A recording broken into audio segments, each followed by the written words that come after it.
امام حسین علیہ السلام کے کٹے ہوئے سر نے ایک راہب کو مسلمان بنا دیا۔ میرے عزیز دوستو، جب یہ قوم اشقیاء امام حسین علیہ السلام کا سر نیزے کے اوپر سوار کر کے لے کے جا رہی تھی، تو ایک مقام پر ایک راہب نے دیکھا کہ ایک بڑا خوبصورت سر ہے اور اس سے نور نکل رہا ہے، تو اس نے اپنے عبادت خانے سے باہر آ کر اس بدبخت قوم کو کہا کہ مجھ سے یہ اتنے درہم و دینار لے لو اور یہ سر جو ہے وہ میرے حوالے کر دو۔ کچھ دیر کے لیے ان بدبختوں نے یہ پیسے لے لیے اور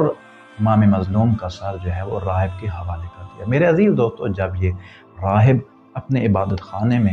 واپس آیا تو اس نے عبادت کر کے اللہ تعالیٰ سے یہ دعا مانگی کہ پروردگار تجھے عیسیٰ کے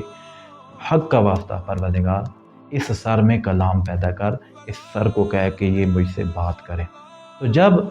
اس راہب نے یہ دعا کی تو اللہ تعالیٰ نے دعا قبول کی، تو سر مظلوم کربلا سے یہ آواز آئی کہ اے راہب تو کیا چاہتا ہے؟ تو اس وقت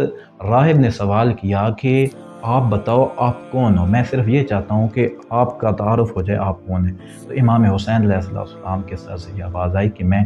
فرزند محمد مصطفیٰ ہوں، میں فرزند علی مرتضیٰ ہوں، میں فرزند جناب فاطمہ الزہرا ہوں، اور میں مظلوم ہوں، میں مقتول ہوں، ان بدبختوں نے مجھے قتل کیا ہے، مجھے شہید کیا۔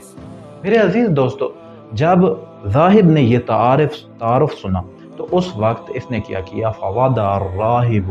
وجہہ علی وجہ، کہ اس راہب نے جو ہے وہ اپنا چہرہ امام حسین علیہ السلام کے چہرے کے اوپر رکھ دیا اور کہا کہ میں اس وقت تک اپنا سر اور اپنا چہرہ آپ سے نہیں اٹھاؤں گا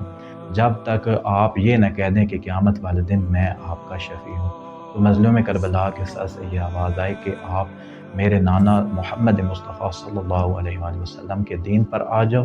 تو میں آپ کی جو ہے وہ شفاعت کروں گا۔ تو اس وقت جو ہے وہ امام علیہ السلام کے حکم سے جو ہے وہ اس نے دین محمد شریعت اسلامیہ قبول کی اور شہادتین کی گواہی دی۔ تو مظلوم کربلا نے کہا کہ میں تمہارا شفیع ہوں، میں تمہاری قیامت والے دن شفاعت کروں گا۔